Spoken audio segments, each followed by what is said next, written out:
the show. I'm here with Tim. How are you, Tim? Good. Thanks for helping. And with Mimi. Hi. Hi, Mimi. Now, Tim, your job is pretty intense.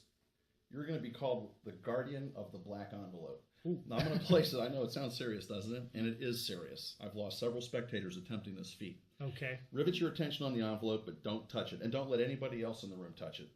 You're the guardian of the black envelope. You got okay? it. I mean, you don't worry about it because your job's much easier and a little bit more fun, okay? I'm going to cut little packets of cards off the deck. And if you would, just say stop as I do this. Stop. Right there. Right there. Are you sure? Yes. Would you like to change your mind? No. You want to keep the mind you have? Yes. Ah, the Two of Hearts. That's an excellent card. I've done this trick a few times where people actually remembered somebody else doing it later, like a year later, like David Coppertone. That bums me out. So to make sure this is on the up and up and you remember who did it, I'm going to egotistically sign my own name on the card. Bob Kohler right across the top. But I want you to remember the instant it happened, okay? So Tim, do you have a watch on by any chance? Yes. What time do you have? I have 5:46. 5:46. That's a good time. 5:46. And what's today's date?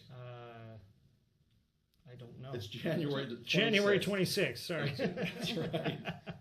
I had to think about it. You have to think about some of these things. And Mimi, if you would, here's the last part. Right here at the bottom, I'd like you to go ahead and write your signature. Very well done. Now, this is the only card in the universe, would you count that, please, that has all this information written on it. Let's hope. Let's hope. So here's the idea. We're going to take the Two of Hearts, and we're going to place it face down into the deck. So you can see it right to the very last second. Now, Tim, when you think about this, and you are going to think about this, remember, the black envelope was on the table. I told you don't let anybody touch it. But it was on the table before Mimi selected the Two of Hearts. So you keep your eye on the envelope, and you watch the Two of Hearts, because here's the idea. It goes right in to the center of the pack, and in slow motion, you're going to see it go all the way in. Watch very carefully. Lost forever. Until I do the maneuver. Here it goes. Mimi, ready? I take it. It's invisible. And I cause it to disappear right over the black envelope. You know why? Because, check it out, folks. The black envelope contains a card, but it's not any card. It's actually the Two of Hearts with all that information on it. And that's all it does. So Tim, have you ever had an out-of-body experience? You know where your consciousness leaves your physical body and goes to a parallel universe? Now, if you would, hold out your left hand. Okay. That would be the one. Hold on to that envelope. Now, I know you have to be ambidextrous to do this, but take a look at the pack and pull out any card at all. It doesn't matter, just at random. Alrighty. Something with a little space to write on, perhaps. Ah, the Eight of Diamonds. That's a nice card. So if you would, let me get your autograph so I can sell this on eBay later when you're world famous. Okay, well, I'm Oh, left-handed. you're left-handed. Isn't that a coincidence? There you go. All right. Well, since that's the case, we're going to rewind a little bit and assume the position. Very good.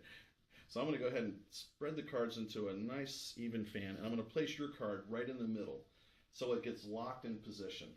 So the Eight of Diamonds is about halfway down from the top and the bottom.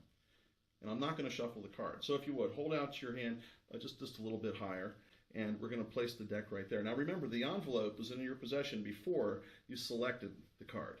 Now here's the miracle where I go out of my body. But first, the card goes inside the pack. Now I go into a trance. Oh, man, that was a quick trip. Now what I did was while I was out, in the blink of an eye, between blinks, I took that 8 and I snuck it inside that envelope. So first of all, check it out. There's no 8. There's an 8, but it's not the 8 that you had. That's correct. Because inside the envelope, the easiest way to find out for sure is to just look for that signature. Oh. And that, in fact, is an out-of-body experience. And you can keep the card, the envelope, and everything to play with for your heart's content. That's my signature. Wow, I just got back from the future. It's really cool there. You should go sometime, but it's very, very expensive. I sense a little skepticism. You know, A little bit. I don't blame you. I wouldn't have believed it myself, but I brought back evidence. Because if you're in the future, you know what happened. And inside this envelope is my prediction of what I saw. So I'm going to place this under your control. Well, you can watch it, but don't touch it. Okay. Now, Mimi, you were in the future. Okay. It was cool. Here, All take right. the deck and deal the cards face up one at a time onto the table. Ah, your technique is flawless. Very good. Now deal as many as you'd like, and don't let me influence you. I want you to feel free to stop at any time at all.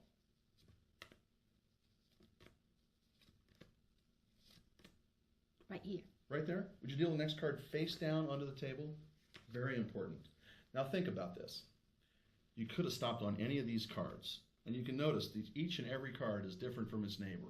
Correct? Mm-hmm. Yes, no doubt about it. Yes. Now, here's the exciting part. Think about this. Remember, the envelope was on the table before she stopped on that card. So if this card in the envelope, the 2 of diamonds, matches that card, what's that card, Mimi? That would be a cool trick.